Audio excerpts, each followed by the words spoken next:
Good morning, everybody. It is Sunday, the 19th of January. It is 8 a.m. right here in New Zealand, and this is the NZ Travel Show. What's the NZ Travel Show, Laura? The NZ Travel Show is where we come online We for, go live for 1 hour for to one answer all your hour. questions about traveling in New Zealand. Laura is definitely not awake today. What? Where are we? Okay, yes. So, yes, for 1 hour every single Sunday at 8 Yep. a.m. New Zealand time, we answer all your travel questions about traveling in New Zealand and the South Pacific. So, we not only cover New Zealand, but all the islands that we list down at the bottom there. We are the team behind NZ Pocket Guide, as well as other travel guides, again, that are listed below. So we kind of are the experts of traveling in this amazing region of the world. Indeed. So if you are planning a trip to our nook of the world and any time in the next few weeks, months, years, come in, join in and ask us all your questions. We will plan your trip together. We're here to help. In the meantime, what we like to do is every week we pick kind of a theme and we gather questions that we have received through YouTube, Facebook, Instagram, TikTok for the next 2 days. And and email. And emails, of course. Still no pigeons, faxes, or telegram just yet. So at some point, one of you guys need to send us a pigeon. Laura is expecting that. And so we gather all those questions and we answer them kind of for you right here, hoping that this will help not just the person that asked the question, but anyone else that may be in the same predicament. Because, well, everybody rents a car, right? Well, That's the theme actually today. not. But that's a lot true. of people do rent a car when traveling to New Zealand. New Indeed. Zealand is very much a road tripping country. There is so much to see Yep. while you are traveling around. It's definitely one of the best ways to travel around New Zealand. You absolutely do not want to fly between cities. So yeah, definitely it's a place where you'll want to stop, have a look at a waterfall, have a look at some beautiful scenic views. Yeah. And enjoy the journey. Indeed. All right. So, Anthony is here as per usual. He says Morena from Rodeo, California. What does Morena means, Laura? It means good morning in Te Reo Maori, which is the indigenous language of New Zealand. Indeed.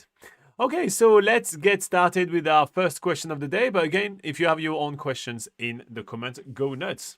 So our first questions come from Hugo from Cantal, France. He says that's the equivalent of French Middle Earth. I like that. He say, hi, thank you for your guide. It is so helpful. We're coming from July 12th to August 6th and wanted to know if renting a regular car is safe enough to drive in the heart of the South Island. We will stay on highways between Christchurch, Queenstown and Te Anau. So one of the reasons why Hugo asked is because that's the middle of winter in New Yes. Zealand and therefore there may be snow, ice and all that on the road. Yeah. So Laura, is that fine to have a normal car? I would say it still is fine to have a normal car, especially if you are sticking to the main highways of New Zealand. However, that's not to say that you won't be going into any sort of mountainous areas, even if you're sticking to the highways. So, for instance, one of the examples that he gave in his question between, say, Christchurch and Queenstown, for instance, you will be like a popular route or the main route to get between those two towns/cities is through the Lindis Pass, which is a mountain pass. And yeah, you may well encounter snow if you are if you're a bit unlucky. The thing that's to sort of note about the mountain passes in New Zealand in the South Island in winter is that they're not covered in snow for the entire time. But there are instances where it does get snow throughout winter. So definitely before you head out on the road, make sure that you look up onto the New Zealand Transport Agency website for road closures or road updates just before you head out. And yeah, keep an eye on those. Especially when you're traveling in winter, maybe you want to also plan 1 or 2 days in each destination so that you have like a buffer time just in case, say, the road That's a good is idea. snowy. The road is snowy like on day 1, it may be cleared up by day 2. I would suggest that you do hire some snow chains just in case for traveling between July and August, especially going between Christchurch and Queenstown and Tianau. If you are planning to go to Milford Sound, it is mandatory during those months to carry snow chains with you. So that's a popular route. You may be doing that if you're going to Tianau. So yeah, I would say get a normal car. That's absolutely fine, but just carry some snow chains. Keep an eye on the New Zealand Travel Transport Agency website. And I will add one extra tip. If you do carry a snow chain, you need to know how to put on the snow chain, which is quite important. Yeah. A lot of people just kind of don't know how to put the snow chain, and that can be an issue. So here you go. All right. If you have any extra questions, just ask them on the live chat, on the comments of any of the videos that you're seeing from us, and we'll pick them up and answer them live for you, everybody, even if your name is not Hugo. Also, if you ask AI to do a picture of a French hobbit, it's pretty hilarious, the results. But you're not going to share it? I can't figure it out, so it's all fine. All right, we have Jesus that says, Robin and Laura, I arrive here. I am Pedro, the translator that offered free service to translation for you. I send my resume? How? Yeah, you're more than welcome to send us your resume. So on YouTube, there is our contact details. So if you click on the stuff, there will be our email address, on there. And yeah, I mean,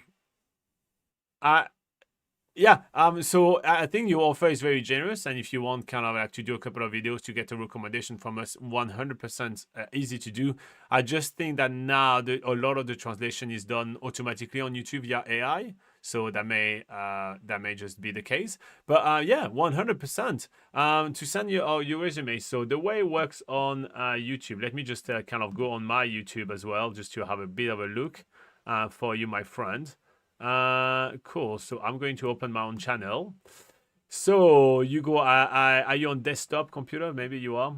Cool. So if you go on the main page of the channel, right? And then there is our description. Like it says, Robin and Laura, the team behind NZ Pocket Guide, New Zealand's largest, blah, blah. And then there's a button that says more. If you click on more right here, you have all our socials, contact details. You even have our email addresses and everything. So it tells you quite a lot of stuff. Oh, we have had 5,910,125 views since 2016. Here you go. We're close to 6 million views, Laura. Wow. Yeah, look at that, people. And we've done 1,972 videos. Oh, we're close to 2,000 videos, Laura. And we nearly have 40,000 subscribers. Yeah. Wow, look at that. Oh, it's cool to look at some analytics yeah, from time to time. Yeah, that's a very low amount of subscribers for the amount of videos we have. The ratio's not there. The ratio's not there, but that's fine. The ratio is full of love, so we like it. And somebody's sending us some loves in the comments. Jesus, if you want to send us your resume, you 100% can. I don't think you need resumes to I think it's an auto system. Like, can you submit subtitle on YouTube? Like, you seem like in the comments you gave me, you seem to know how that works. So yeah, just let me know how that works, and we'll make that work together. I don't know if you need to submit the file and then I'll upload the file or something, or if you can submit it yourself. I'm not super versed in that, but why not? So yeah. Anyway, aside from that, sorry, not Jesus, Pedro. That's interesting that you have a different name in the live chat that you had when you comment, because I see the same photo, so which is what I'm realizing. All right, shall we do another question, Laura, in the meantime? Of course, that's what we're here to do. Again, if you do have any questions of your own about traveling in New Zealand or the South Pacific, go nuts! We are here for you. In the meantime, what is it that we have? Okay, we have Maria from Spain. She says, what are the age requirements for renting a car in New Zealand? Okay, so there are a few different age requirements to be aware of for the vast majority of car and camper van rentals. Car rental companies usually have their own age restrictions starting from about 21 years old. So they will usually rent to people. You're pretty much guaranteed to be able to rent a car at 21 years old. Yeah, if you're a bit younger, you have to be more selective into which companies you are going for, which Absolutely. Is what we do on NZ Pocket Guide. We actually listed for you. So we do have an article on nzpocketguide.com, which is listing the car rental companies as well as the camper van rental companies that will rent out to people starting from the age of 18 years old. Yeah. So not everyone does that, but there are a select few. So we've done that work for Yeah. you to check those out. Now, if you're below 18 years old, you just can't rent a car in New Zealand, basically. It's kind Yeah. of like, The driving Yeah. age, I think, is 18 years old for Yeah, a for full, full license, for a full yeah. driver's license. So yeah, that's basically below 18 years old, absolutely not renting a car.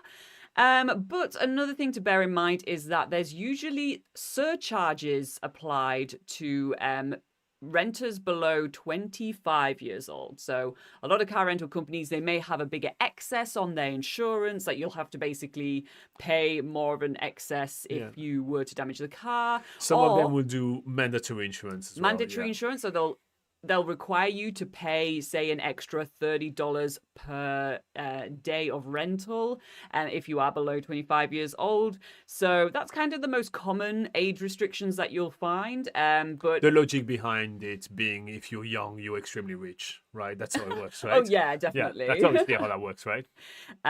So yeah, just if you find a few car rental companies that you like, just make sure you check the age requirements and the age policies for each of them. Sometimes it's not really obvious until you go through the booking process and you select your age, go onto the booking Yeah. process with the receipts, as you're going through, and you'll see there that maybe there'll be an extra surcharge or whatever, because like if you compare, say, go back through the booking process and put yourself as a 30-year-old, you may see different prices, Yeah. basically. So you may have to do a bit of research, but as we said, on nzpocketguide.com, take a look at We've done that research for our you. article for young drivers. Indeed.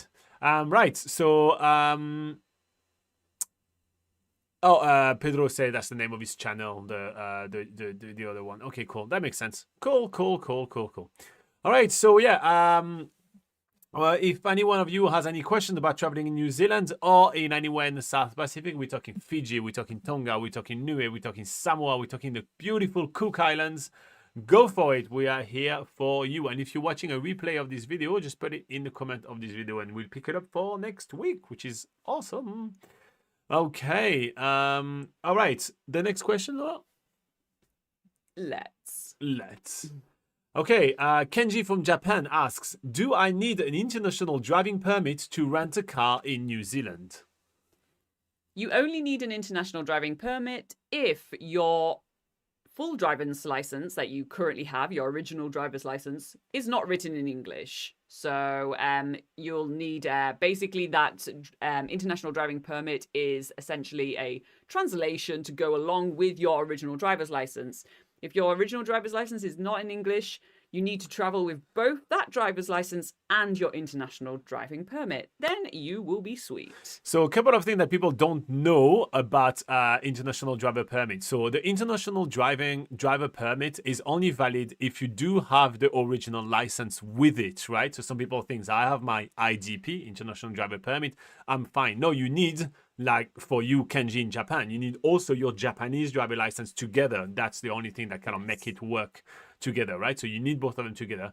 And yeah, the other thing is for the international driving permit, if you are planning on traveling to any other destinations before or after New Zealand, no matter what, your choice should be, I'm getting an international driver permit, because you don't know what's going to be the rules in the next destination, etc. It's so handy to have. It's usually a very simple and swift process to get. It's relatively cheap to do. So yeah, get yourself an IDP if you have a chance to do so, or if you're planning on driving in New Zealand. It will make your life significantly easier. Just one extra tip there is that there are a lot of spam websites out there now for the IDP. So go through your local transport agency that you have in your home country and see which website they recommend to purchase the IDP. There you go.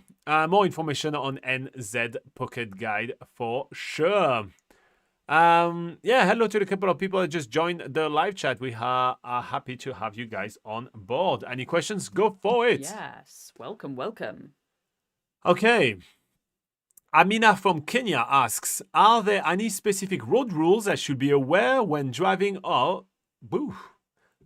Amina from Kenya asks, are there any specific road rules I should be aware of when driving in New Zealand?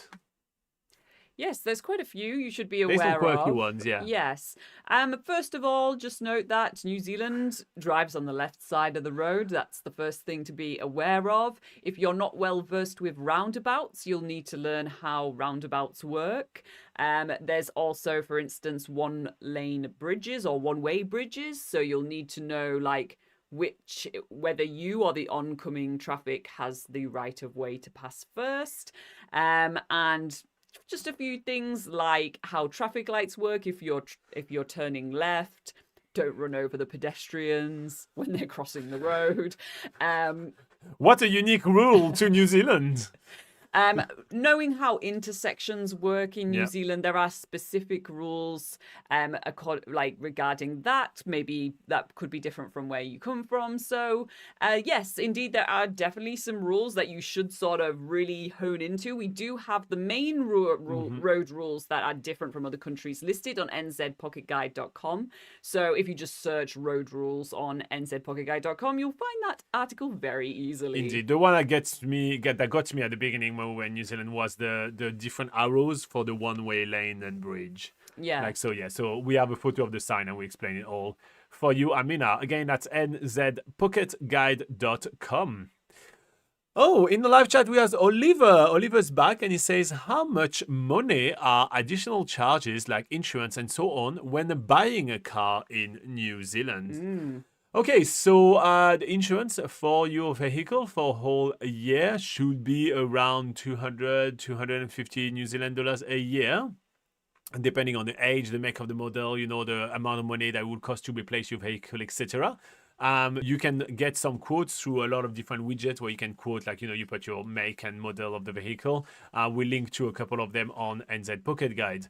Other thing to keep in mind when buying a car is that you're going to want to do a full motor vehicle inspection. So you may have to do a WOF as well. Again, they're different. So WOF is a warrant of fitness. A car with a warrant of fitness doesn't mean that it's sound and will, last the distance for sure. You need to do a full mechanical inspection. So yeah, a mechanical inspection can cost you another about $200 depending on where you're going at. And then there is a transfer of the registration, etc. But I think it's more customary for the seller to have done that for you. So usually you don't necessarily have that cost. But yeah, let's say, in a conservative kind of manner, let's do $500 to $600 as kind of like extra costs when buying a car. And then obviously you need to do your first full gas of tank because you're probably not going to get a car with a full gas of tank, my friend. And that's about $120 for a full gas of tank at the moment. That's kind of what I'm thinking about. And that's all in New Zealand dollars. Exactly. That we're talking. And obviously that's not including any of the things you may need to do to the car, right? So if you have to change some tires because they're a bit tired and everything like that. Oh, tired. So you may have to get yourself extra tires and all those kind of things. But this depends on what kind of work the car needs, right? Sometimes you have a couple of light bulbs to change, etc. That is basically the list of all the different costs that you may have on top of just buying a car in New Zealand. Now, one thing that we've done on NZ Pocket Guide, if you go on travel tips, then transportation, then buying a car, / camper van, in there we have a full step-by-step guide, which is 5 different articles, step 1, 2, all the way to step 5, in between, like, where to find the cars to buy, how to determine which car you want, and what to look for when you're buying the car, etc. So we walk you through the entire process right here. So that may be super helpful for you, Oliver. So I incentivize you to check it out. And fun fact, you legally do not have to have insurance for your car in New Zealand. That's true. So if you don't want to have an insurance, you don't have to have an insurance. Unless it's a business vehicle at that point, I think you have to. Right.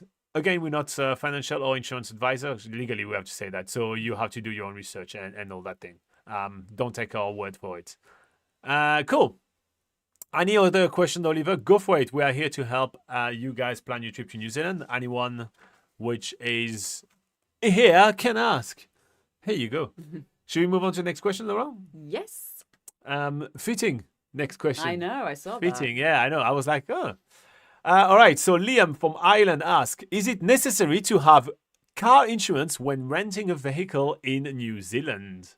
So the good thing is that it's necessary for car rental companies to have insurance on the Yep. cars they're renting out. So already when you hire a car at its base cost, it should have insurance already included. So let me make that really clear. A lot of people don't understand that because obviously the car insurances try to muddy the water, right? When you rent a car in New Zealand, there is no matter what an insurance on it. It's just that the excess, if you crash and total the car fully, maybe like let's say $5,000, right? If you completely crash the car.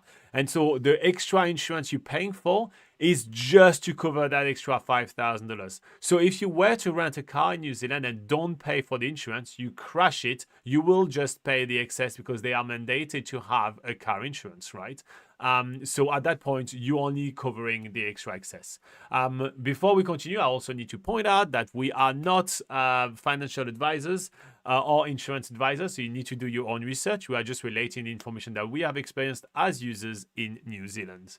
Continue. Yeah. So yeah, the insurance sort of add-ons that you can purchase for your car rental would usually be between 25 New Zealand dollars to 50 New Zealand dollars per day in order to reduce that excess. So that $5,000 Robin was talking about, say you pay $30 per day, you can reduce that to say $1,000 excess. If you pay usually a $50 plan for a car rental per day, would be reducing that to zero excess. And the word excess is actually deductible in the US. Yeah, so deductibles is another way to phrase yeah. that. Yeah. So yeah, it's not necessary to buy the extra add-on insurance, but it's there if you choose.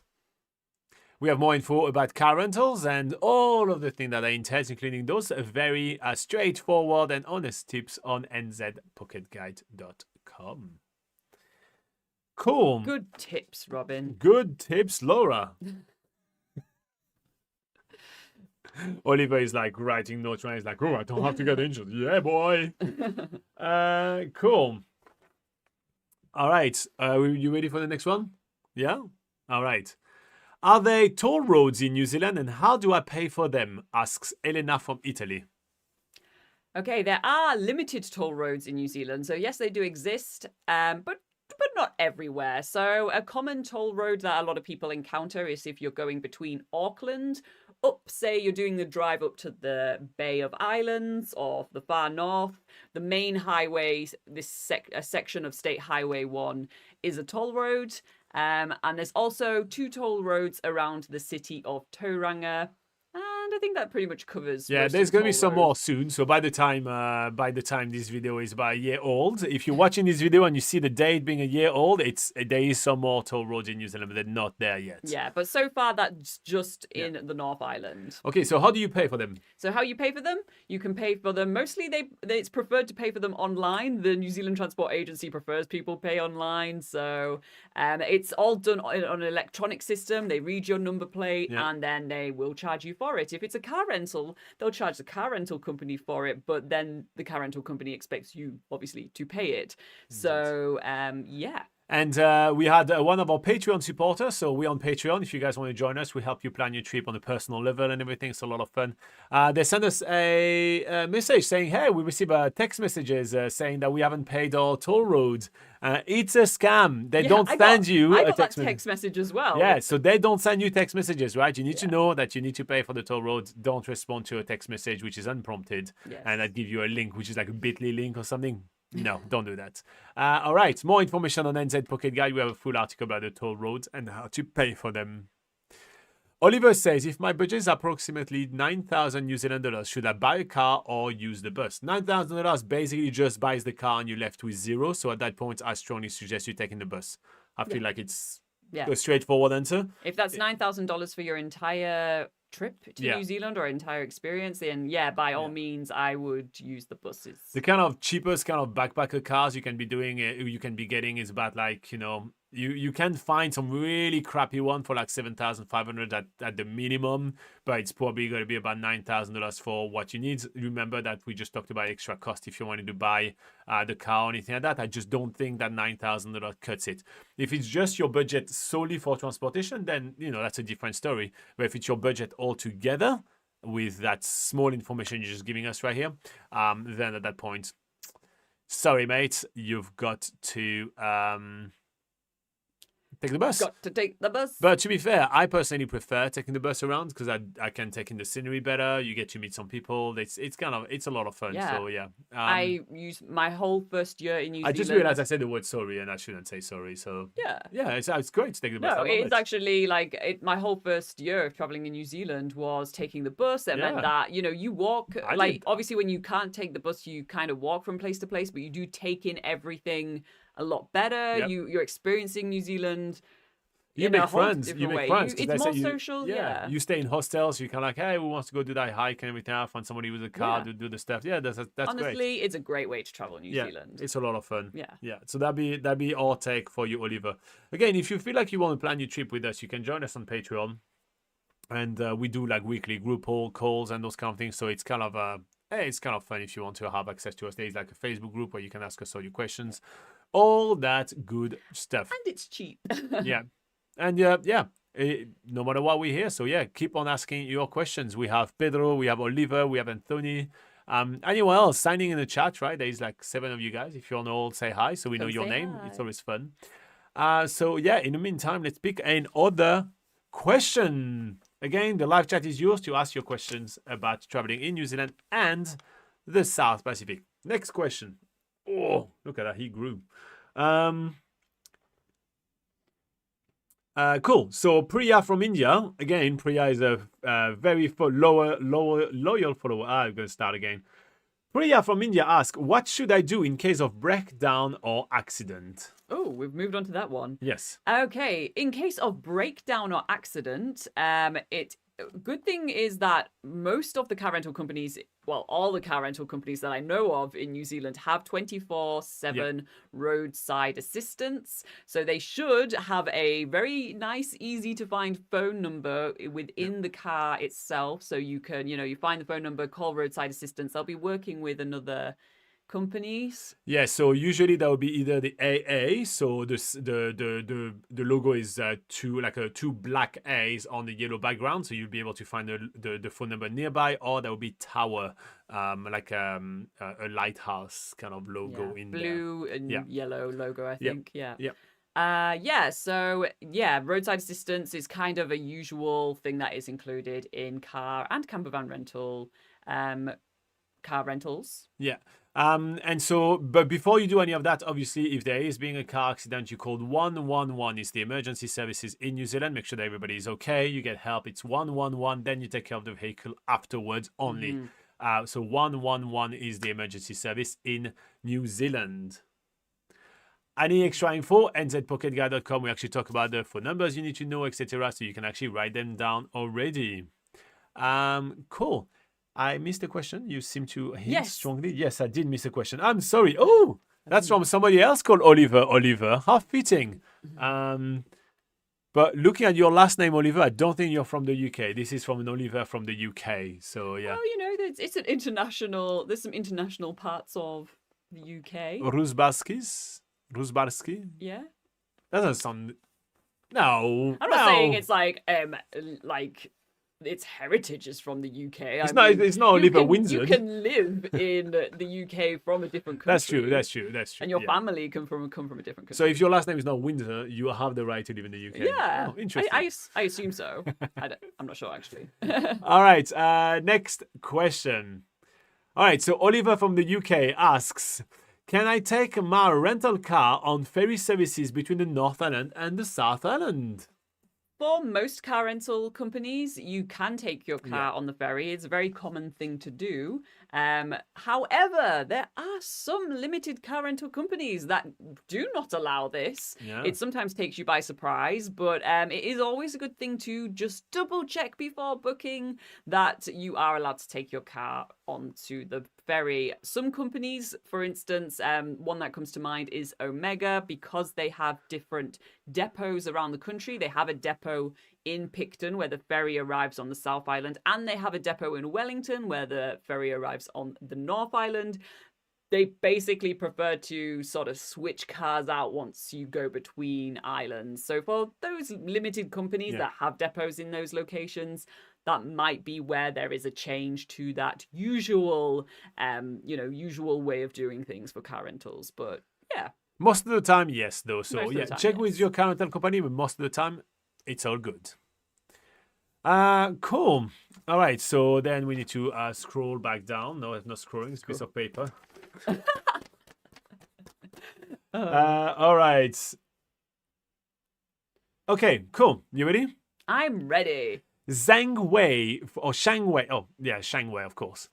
Shang Wei from China asks, are there restrictions on where I can drive my rental car in New Zealand? There are some restrictions. There are some roads that car rental companies do not like you to go on, mainly because their insurance policy doesn't cover going on those types of roads. The most common one in general is gravel roads, which does take a lot of people by surprise because a lot of good attractions in New Zealand are down gravel roads, otherwise known as unsealed roads. So basically, roads that don't have tarmac on them. So yeah, look out for that. Policy is actually quite common. And then there are some named roads that are commonly, you're not allowed to take car rentals down, which include 90 Mile Beach. So yeah, that's a road in New Zealand, and you can drive on the beach. Also, it's the beach. And it's the beach, but car rentals kind of don't want you going down there because a lot of people do get stuck. And then another one would be the Skippers Road. So this is just outside of Queenstown, and this is this crazy, gnarly road, which is great to go on tours if you're doing jet boating or whitewater rafting, but kind of scary to go with your car. So avoid the Skippers Road.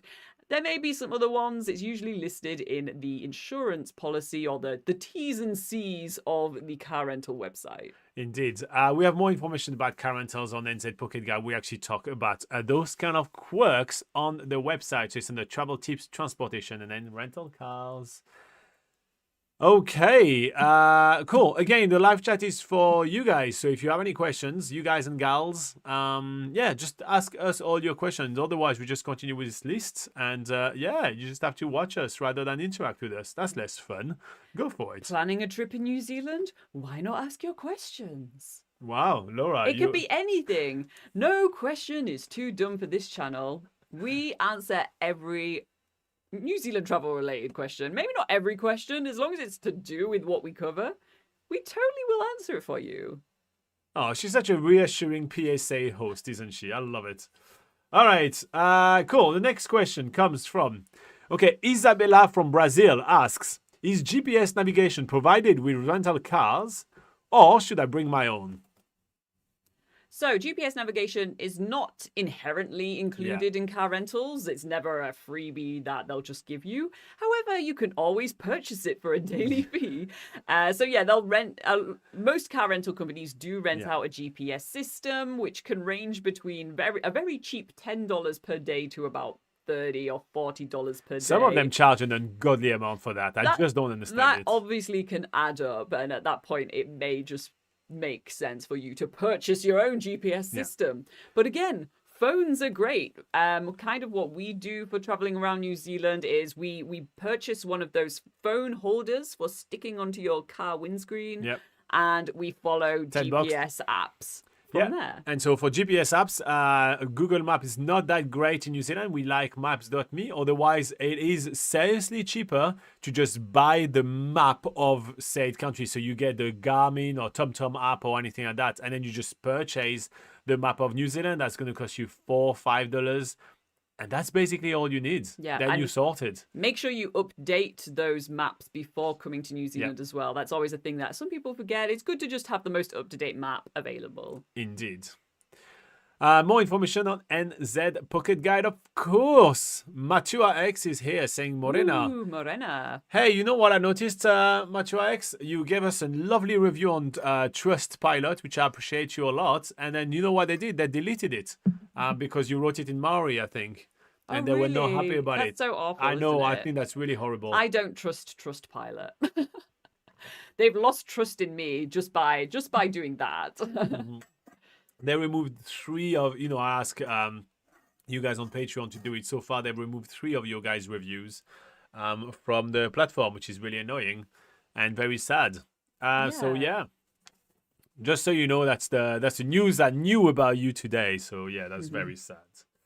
Cool. But yeah, 9 of you guys right here. Thank you very much for being here. If you want to click the little likey buttons or anything like that, that's always good. And if you have any questions about traveling in New Zealand, we are here for you. I'm just checking if we have some more. What is Graham saying? We can't say that word, I think, but yes, we are. Are we? Probably not. We're just chit-chatting, my friend. Sounds like your dad, right? Yeah. Are you two talking again? Yeah. Matthew X says, I did it in Maori and translated in English. Yeah, I think they're just because they probably don't have Maori as one of their embedded languages. They just thought that was just, and again, they thought that, not me. They just thought that was gibberish, like language they couldn't translate quickly with Google Translate. And so for that reason, they decided to remove it. That's my guess as to why, but they probably will give you an email telling you why they removed it. So yeah, check your emails. But yeah, that's kind of annoying, isn't it? I think that's quite inappropriate, basically, of them. So yeah. Yeah. Just because they don't a real know all shame. the cultures. I feel like they try to kind of like streamline all the cultures. It's kind of like it has to be part of the 3 different cultures we respect. And then at that point, we're keeping it. I think that's just not nice. Or else our automated system will I not know. take That's it so in. unfair. But yeah.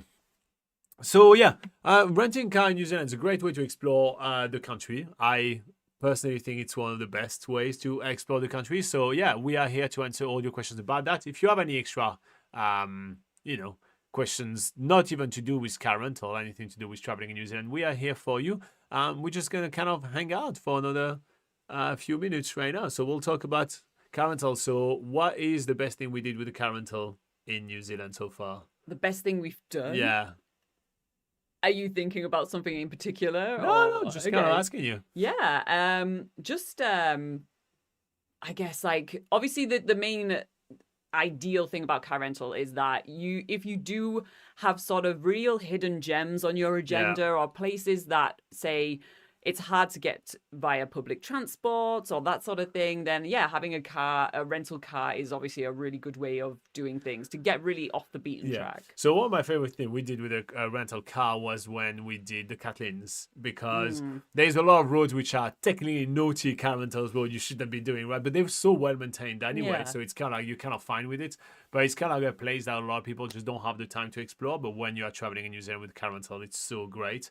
So the Catlins is an area on the south end of New Zealand, basically south of Dunedin, if you look at a map, just to make it kind of helping you guys picture. And in there, we're talking penguins, we're talking fossilized forests, we're talking Nugget Point, we're talking amazing waterfall. Like, I mean, it's just a playground for exploring New Zealand. So you want to stop like every 20 minutes or so down the road. Caves, you remember that big cathedral cave? Oh, that's so good, Yeah, so we do have videos on this channel of us essentially visiting all of the attractions we just talked about. So if you want to check those out to see what we're talking about. But yeah, the Catlins is one of the sort of best road trip areas of New Zealand. However, it is one that I feel is very much overlooked by a lot of travelers. Yeah, because there's no buses that goes there, right? So you got to actually go do it by car. So yeah, that's what's really good. Hey, 12 of you here. That's a huge amount for us usually. So that's pretty awesome. Click on some buttons, people, and ask us questions about traveling in New Zealand and the South Pacific. Graham says, talking about the extortionate price for accommodation, restaurants, and excursions. Yeah, I mean, the prices are going up, but I mean, they're just going up with inflation, right? It has never been cheap to travel in New Zealand, so sadly. Katie Davidson says, I was looking into doing bus, but noticing that it doesn't go to some of the remote areas / national park. Is it cost effective to do day trips to these places with a rental? Yeah, it really depends on where you're basing yourself, Katie. Can you give us a bit of information? Like it depends on which places you're talking about, right? Because there's, for example, the one we're just talking about right here, the Catlins, right?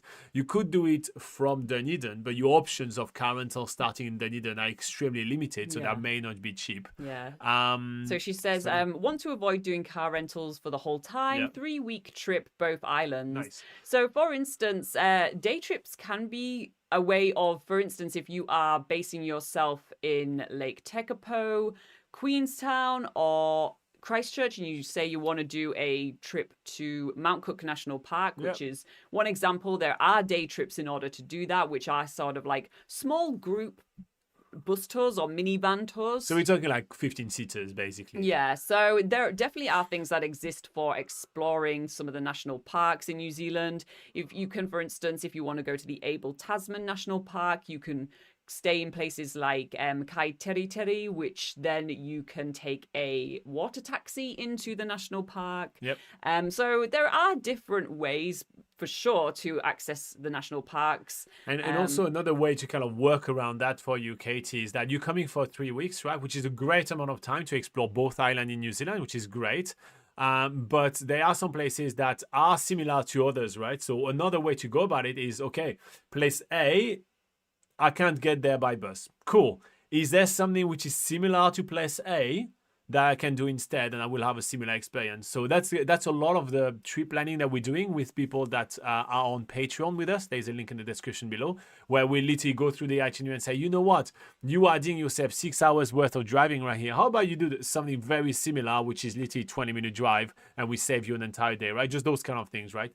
So if you have things specific in mind, just let us know and maybe we can help with that. She said, I meant renting a car just for the day, such as Sanctuary Mountain or to guard. What's guard? I'm not sure what you mean by so guide, Sanctuary Mountain, yeah, you absolutely can do that. That said, same thing, right? The example for Sanctuary Mountain, if you're traveling by bus and you want a similar experience to Sanctuary Mountain, you can do very easily Zealandia, right? You will have plenty of amazing seaburn. It's right in the heart of Wellington. You have free shuttle from the city center.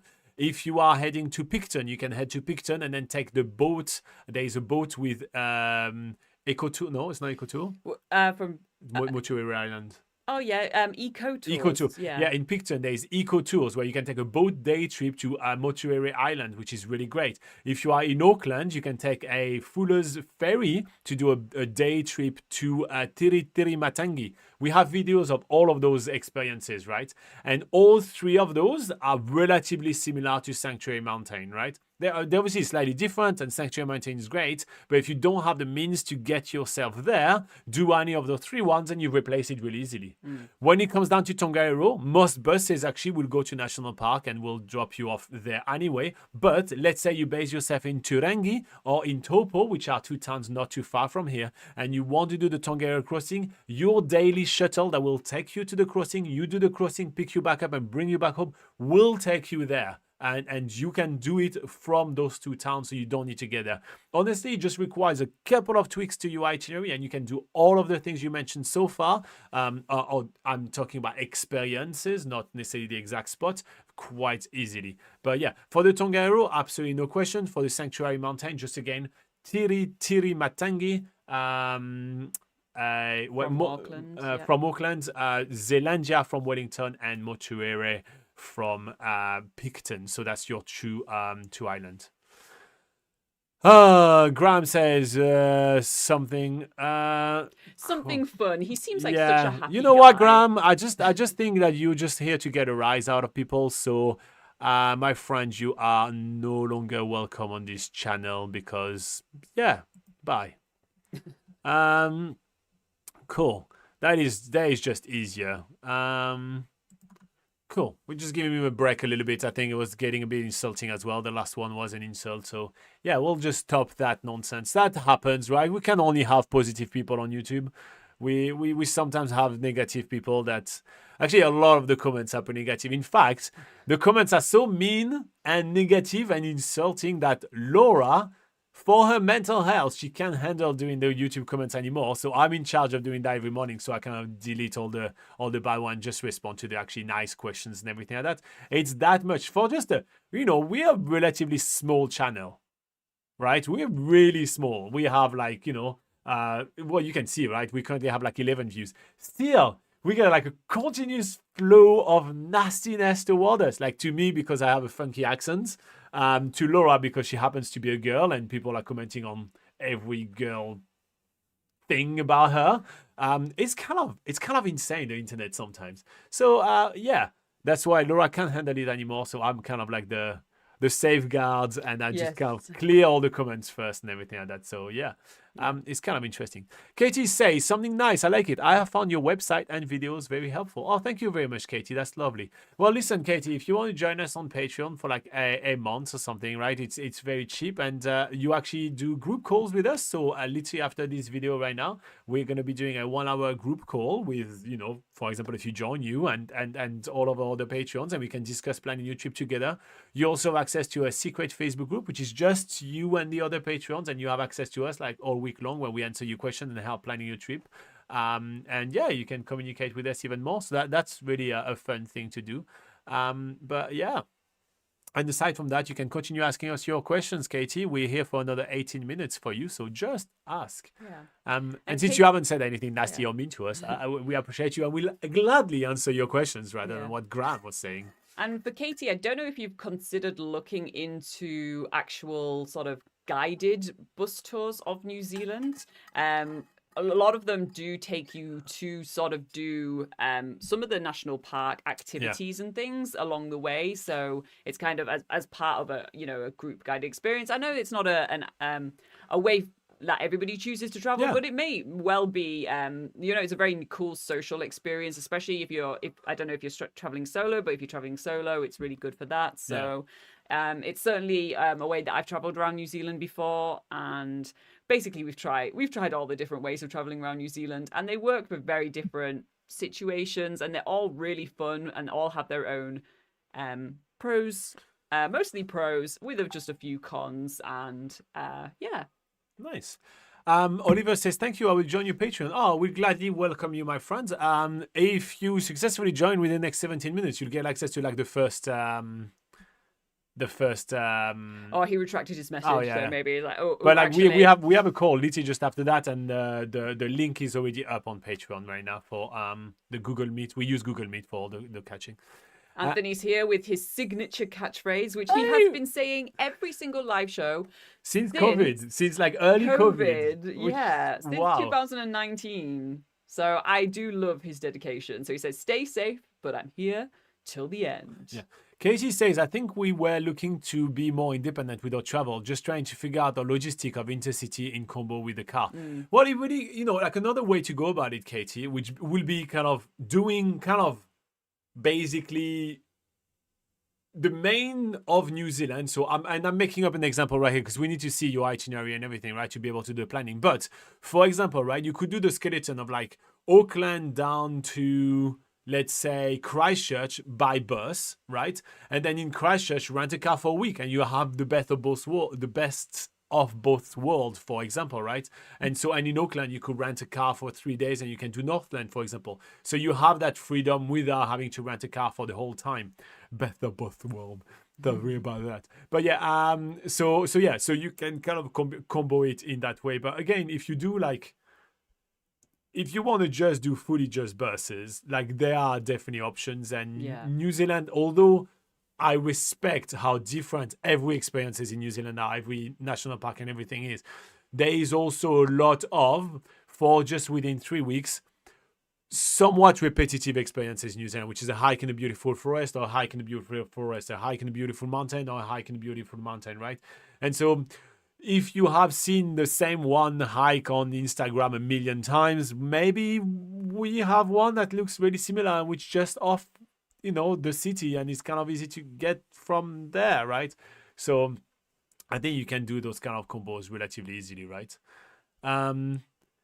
She says, yes, it's hard to decide between the beautiful spots. I want to see them all. Yeah, that's that's the thing. So we started Patreon, let's say, about 2 years ago, I want to say, or maybe longer than that. Fabio probably knows. He's the original Patreon. So we started and then, right? And then I was like, okay, what's the thing that we can add, right, as a value, right? And I was like, okay, trip planning, that's really the thing that we do the best. And then it turns out that, what we end up doing all the most? It's crushing dreams. Be like, you know what? That is really great. And that's really great. But she can only do one. And we have to kind of... So technically, we end up kind of basically denying some like amazing spot all the time. And I feel like it's so heartbreaking sometimes. It's just kind of... Basically, most of the trip planning that we help doing is removing some stuff, because everybody comes to us and be like, okay, I have, let's say, UKT. I have 3 weeks in New Zealand. I want to do all of those things. I'm like, okay, that is 7 weeks worth of holiday in New Zealand. So we're going to need to curl, right? And it's so heartbreaking. But yeah, so it's most of the thing we're doing is to crushing that. And shout out to currently is Liz and Tom, which are traveling around. Yeah. Same thing. We had to do a lot of cutting and a lot of rearranging in the last Yeah. minute and everything. But we successfully managed them to go to Stewart Island and everything. So that's great. Yeah, like That's a good really way awesome. to approach itineraries is more like, I want to have this sort of experience, Yeah. this sort of experience, and this sort of experience. And you will be surprised to find that actually say you want to do glowworms, you don't have to necessarily go to the Waitomo glowworm caves to have that experience in New Zealand. Say you're only going to the South Island, you can do that in the South Island.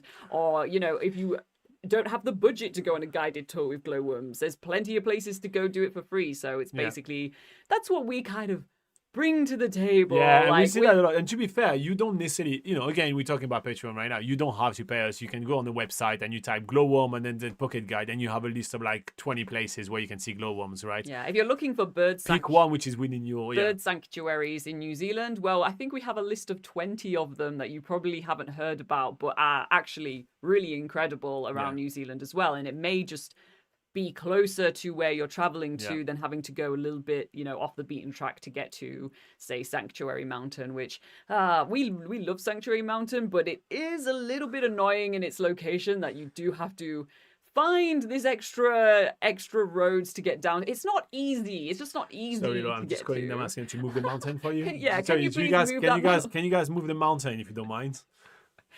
But yeah, basically, she's right. But yeah, you would have to hire a car from Hamilton. Then even from there, I think it would be about 2 hours drive-ish to get there. It's a mission to get there. It is nice, but it's a mission to get there. And again, it's an experience that you can get a similar one in Zealandia or stuff like that if you can. Pedro, I received your resume, so that's great. I'll have a look at it. I don't know why I need to have a look at your resume for doing that, but I'll give you a stamp and seal of approval for sure, happily. Just saying it because you may still be in the chat. Hey, anyone in the chat right now? 12 viewers. That's awesome. We only have 2 likes, so if you don't mind clicking one of the buttons, it makes YouTube happy and its AI algorithm even happier. But also, most importantly, if you have any questions about traveling in New Zealand, go for it. We are here for you. Oliver says, is there only one Hobbiton or are there more of them?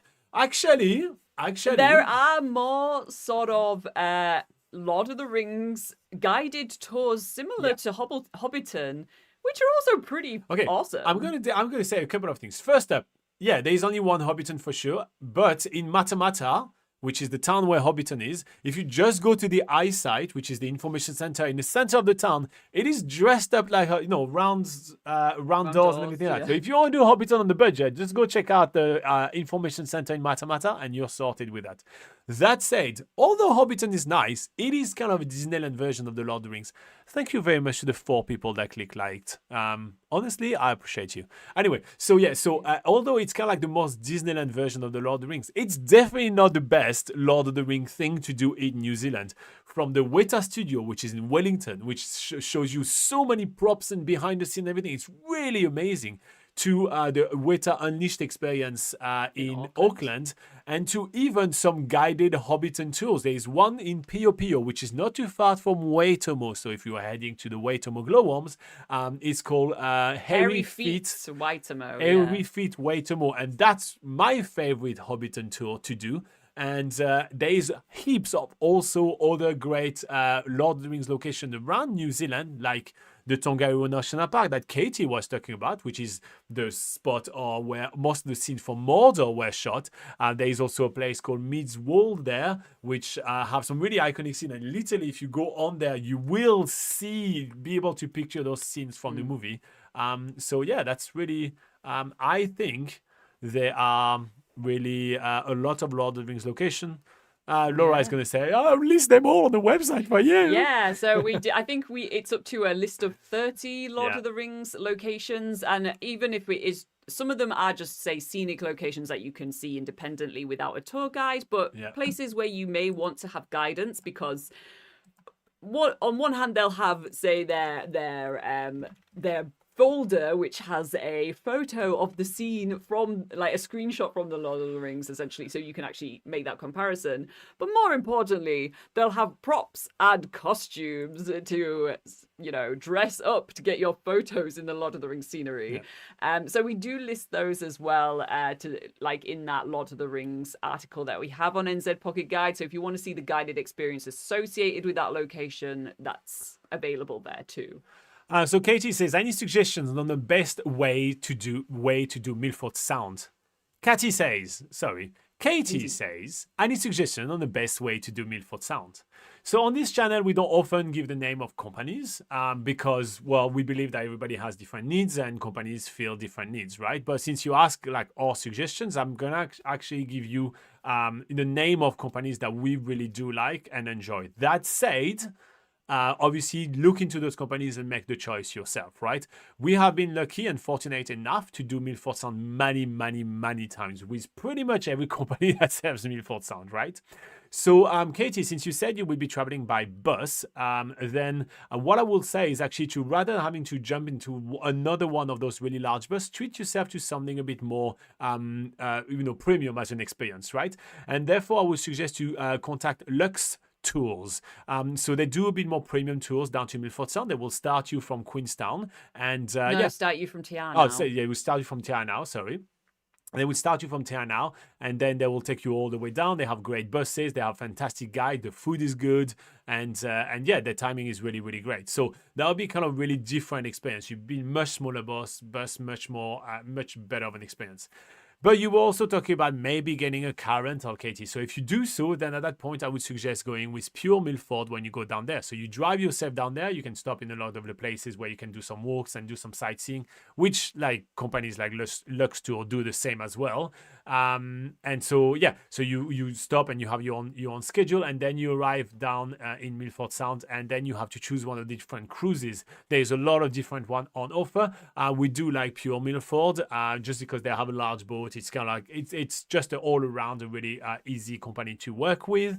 And yeah, so you enjoy your cruise down there, and then you can drive your way back up. So if you're self-driven, use a cruise company down there called Pure Milford. If you don't want to be self-driven, actually treat yourself to like a kind of a nicer experience, because the drive is long, the road is kind of like kind of windy and everything. You may as well be really comfortable and everything, so use Lux Tours. Those are my two suggestions. Anything to pitch in, or are you happy with all that? Yeah, I definitely recommend Lux Tours, but also with Pure Milford, if you don't want to do the car rental thing, Pure Milford still do packages where they do, say, your bus tour from Queenstown and then going onto their boat. But you'll be in a like large coach bus. Yeah, you'll be in a large coach. That's just the only difference. But I mean, that is one of the sort of easier ways. Like basically, Milford Sound is sort of made especially for you right now, Katie, where you want that sort of transportation to get to that national park. Well, there's a ton of options that exist. So. Yeah, I personally wouldn't drive basically. I wouldn't drive. Like we've done it a couple of times. It's just such a it's a painful drive. Yeah. But we do list our favorite Milford Sound cruises, etc. So all that on NZ Pocket Guide. So you just type Milford Sound NZ Pocket Guide and you have our suggestions, etc. That's a fantastic question, Katie, though. I really do like that question because it's, one, very relevant, and second, makes me dream about Milford Sound again. Should we head back to the South Island soon? Yeah, let's do that. All right. We shall do that. Cool. What? Oh, okay. Yeah. I'm blanking. Yeah, so anything else you want to talk about in our last couple of minutes of live show? No. Okay. Are the bus connections better in the north or the south? If I was going to choose one to rent one on one island. I think that there is more expensive. I think the south island is basically, you have the loop that goes around, and so you're basically going to hit all the points with buses. So I think it's easier to do the south island by bus. And the north, I was gonna say different. Okay. Yeah. Oh well, and I think in the north island you get much more like empty spaces, and so at that point where you may want to stop, like let's say on the roads, toward Tongariro and everything like that, there may be places you want to stop to go do that hike or that or that you may want to take the car rental on North Island. Yeah. Explain why you would do the other way. Because there are more towns in general, like small towns on the North Island, and the intercity bus does hit most small towns. So I think you could easily like do whatever weird sort of like you could go back and forth, bish bash bash bosh in the North Island. Bish bish bish bash bash bosh. Whereas in the South Island, yeah, you are sort of you are like kind of stuck on that one sort of circular route around the South Island, and then getting to those smaller inland towns may be a little bit trickier. So I think one of the reasons, Katie, why we have differing opinion with Laura right now is because we don't have your itinerary to look at, right? So it depends which point you want to hit, because your North Island experience may be very different than somebody else's North Island experience. You may not want to go to Taranaki, for example, or to this and to that, and that may just change very much what you want to be doing, right? So it depends on what point you want to hit on each of those islands, and then that's kind of like the better way to come look at that. But yeah, interesting that we both had a different opinion for you, Katie. I don't think that helped you much at the end of the day. Sorry about that. Frank Spears, fathers of Britney Spears, I'm guessing, says, I went to the South Island over late December for a week. He says, highlight was Milford Sound, Franz Joseph, and the heli hike on Mount Cook. Oh, cool. So you did the heli hike. No. Franz Joseph for the heli hike and Mount Cook. Nice. Yeah. So what did you do in Mount Cook, Frank? But yeah, no, I agree. Both, like 3 of those are really, really, really awesome. Yeah, that sounds like an epic trip. Oliver says, what place would you like to visit in 2025? So Oliver, as you know, we don't just do travel guides for New Zealand. We also do a lot of the South Pacific Islands. So we do Tonga, Samoa, Cook Islands, Fiji, etc. So 2025 will probably feature Fiji. So yeah, I'm very excited about that.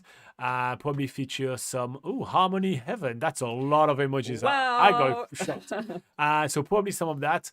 Then Cook Islands would be fantastic as well. We need to update the site as well, and Tonga. So those are the 3 countries I would like to head to. When it comes down to New Zealand, weirdly enough, and I know nobody cares, but Palmerston North, just because it's a town which is like so underrated. We really want to find more things to do there. So Palmerston North. And we are also wanting to go to Tauranga because we haven't done all of the diving spots there. So we are planning to head there probably next month and do some scuba diving and checking out some of the eateries there as well. So that's kind of like the 2 things which are on my radar. On my radar is just generally the Tongariro National Park, because that is our backyard and I love exploring our backyard. It's really cool. Yeah. So yeah, that's some of that. South Island maybe. We'll see what happens. What's the second emoji of Harmony Heaven right now? It's like, it looks like a somebody hiding behind their hands. Oh, yeah, that's what it is. It's me, the emoji guy. And I live in Auckland, New Zealand. How are you guys? Oh, wow. Oh, Emoji guy. That's been so long. A long time. Oh, my Lord. That's been so long.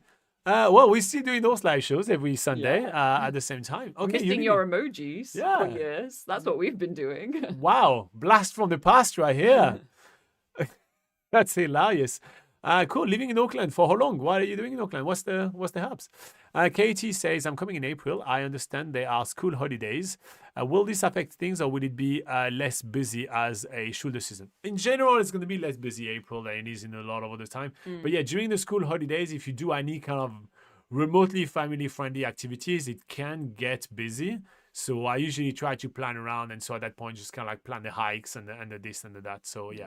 I'd say if you're going to, there's tourist hotspots in general, which like a Queenstown. If you're staying, that's going to be busy in the school holidays. Yeah, when you go to Milford Sound, I think there should still be spaces. Like there's a lot of capacity for Milford Sound in terms of tours. But yeah, I just say for accommodation in Queenstown. Book your accommodation. If you are hitting any of the big spots during the school holidays, book now. Like it's just really important. April is not far from now, so a lot of people are just starting to book already. So yeah, keep that in mind. Make decisions. Book the accommodations. Yeah. Oh, that rhymes. Make decisions, book the accommodations. Yeah. Yeah, I'm a poet. Or a rapper. I'm a poet. All right, ladies and gentlemen, thank you very much for all the great questions. Emoji Guy, Oliver, Katie, Anthony was here, Frank. Yeah, I love the recommendation, Frank. That was awesome. Matthew X. Pedro. Anthony. Yeah, so thank you very much for all the questions. We'll be back here next week at the same time for another hour answering all your questions. If you're with us on Patreon, we're having a group call right now. So let's jump in and chat together. And Harmony says, for a year now, work at Farmers. Take care, dears. All right. Well, we'll see you next week, Emoji Guy. Yes. Take care as well. No worries. And don't get eaten by a red dot at Farmers. And Frank is wrapping us up with Franz Joseph is great. I agree. It's great. All right, everybody. See you next week. And again, thanks for all everyone that have clicked some buttons to make the algorithm happy. That brought some more people into the fold today, and that's great. Bye, everyone. Bye-bye.